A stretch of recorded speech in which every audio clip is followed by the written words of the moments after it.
हमें 3 सूत्र मिला है। पहले में दया, दूसरे में चर्चा, तीसरे में नमः शिवाय से अपने महेश्वर शिव को प्रणाम करना है। दया कैसे मांगे? हे शिव, हे महेश्वर, आप मेरे गुरु हैं, मैं आपके शिष्य हूँ, वो शिष्य पे दया कीजिए। बस इतना ही दया कर दीजिए नाथ कि मेरा मन समझने लगे कि आप मेरे गुरु हैं, मैं आपके शिष्य हूँ, वो शिष्य पे दया कीजिए। दूसरे में है चर्चा, हमें एक दूसरे को बताना है, चाहे कहीं पर भी जाते हैं तो अनजान व्यक्ति मिलता है, उनको बताना है कि हे दीदी, हे भैया, मैंने शिव को गुरु बनाया, आप भी शिव को गुरु बना लीजिए, मेरे गुरु शिव है, आपके भी हो सकते हैं, शिव को गुरु बना लीजिए। और तीसरे में है नमः शिवाय। नमः शिवाय से अपने गुरु को प्रणाम करना है, सांस अंदर ले तो नमः, बाहर छोड़े तो शिवाय, नमः शिवाय, नमः शिवाय। इसका 2 विधा है, माला है तो माला विधि कर लीजिए, नहीं तो आज आप जब करके चलते फिरते उठते बैठे कभी भी गुरु के प्रति तो आपने भैया ने इतना सुगम मार्ग हम लोग के लिए दिए हैं कि हम माला से माला नहीं हो पा रहा है, क्योंकि माला को मन टिकता नहीं।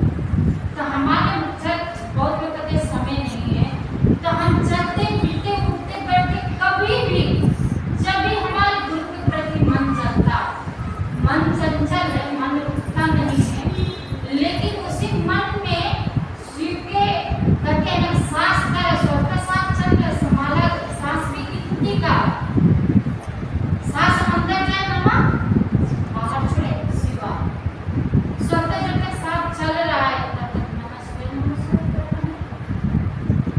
ये 3 सूत्र है शिव को अपना गुरु बनाने के लिए।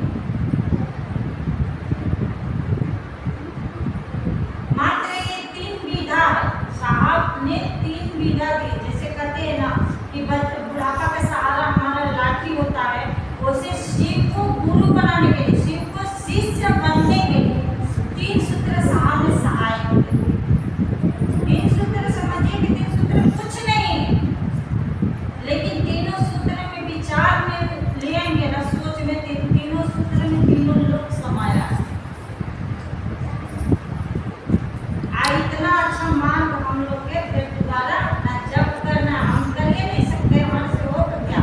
पहले के साधु संत ऋषि मुनि ने जब तब करके हजारों साल जब तक करके महादेव को पाए हैं, लेकिन ये जो हमारा आक्राताई दुनिया में, इस आक्राताई दुनिया में शिव को साहब दीदी ने उतारे, वो तो बहुत कठिनाई से उनको गुरु मिले। लेकिन हम लोग के देखिए कि इतना साधारण चीज है, इतना कि हम वो कर सके, क्योंकि हमारा जीवन कैसा है, ऐसा समय ही नहीं है, चल रहे सबसे तो बेकार चीज मोबाइल हो रही है, तो इसलिए लेकर हमें समय मिलता नहीं, एक जगह रखे कि हम एक जगह नहीं रख पाए।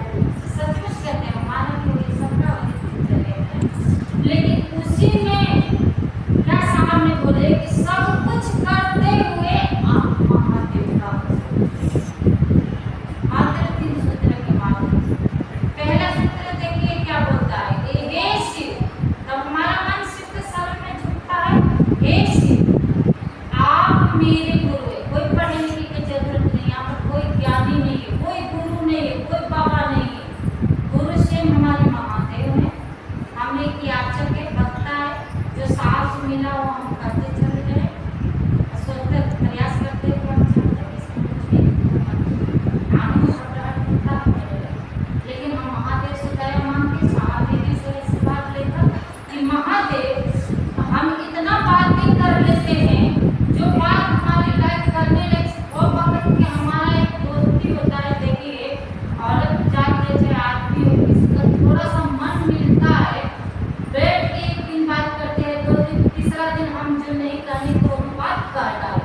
लेकिन कुछ चीज हमें अच्छा मिला है तो केले क्यों खाए, इसको भी काट के खा।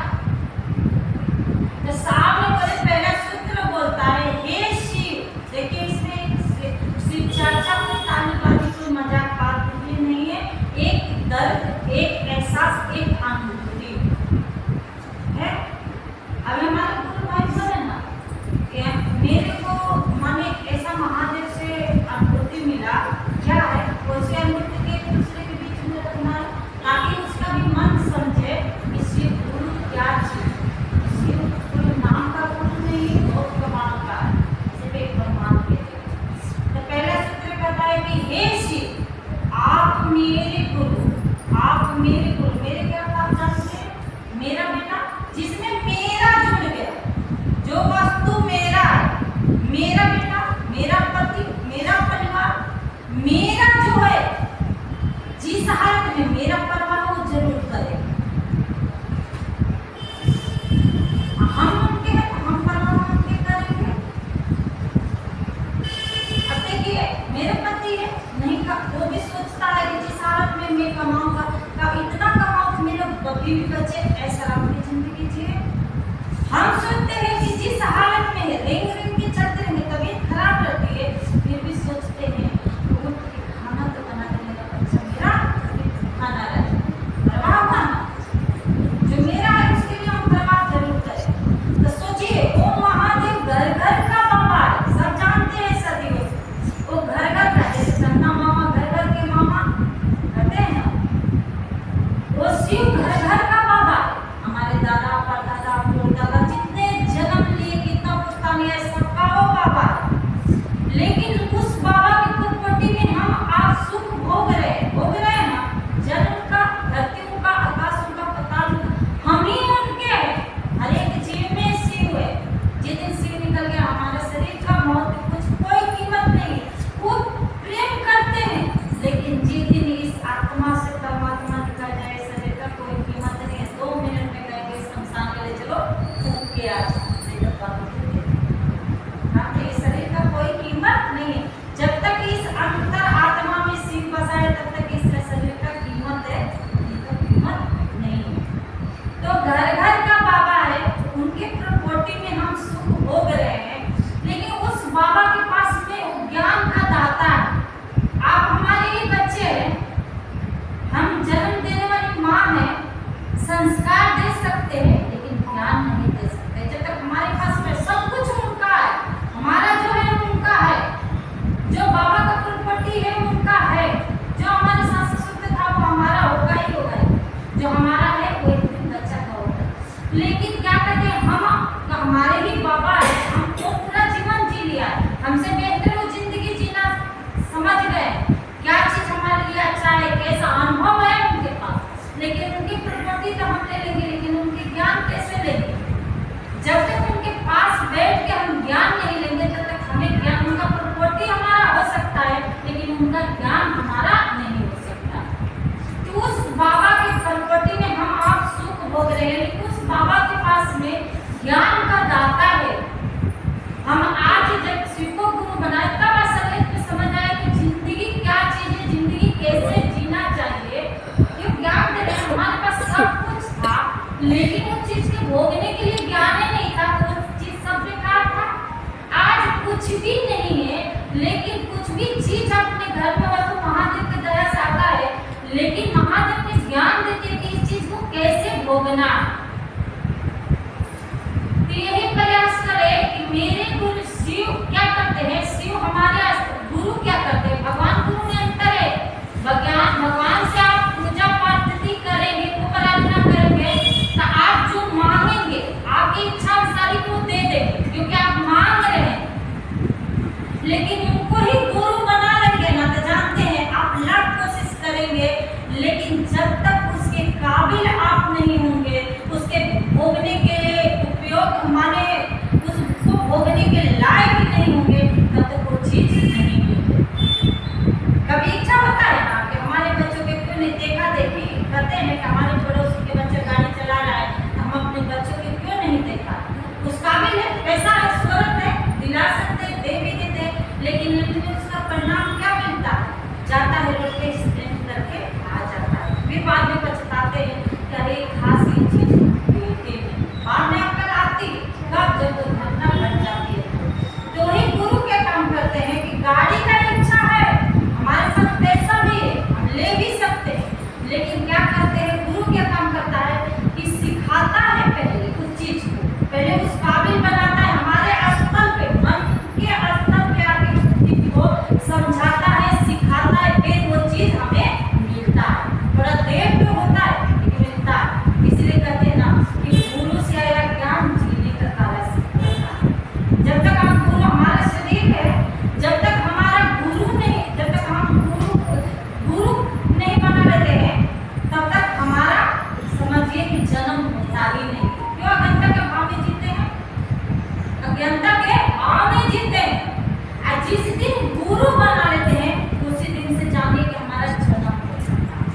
के ज्ञान के भाव में चलना चालू कर देते हैं।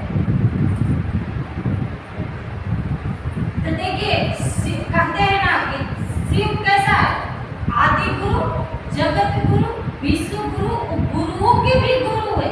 हमारा वेद पुराण बताता है कि शिव गुरु है, लेकिन कोई सबने शिव को, उनमें गलती नहीं थी। कहते हैं सब देवी देवता के गुरु कौन थे, गुरु बृहस्पति भगवान, उनके भी गुरु शिव महादेव थे। राम के गुरु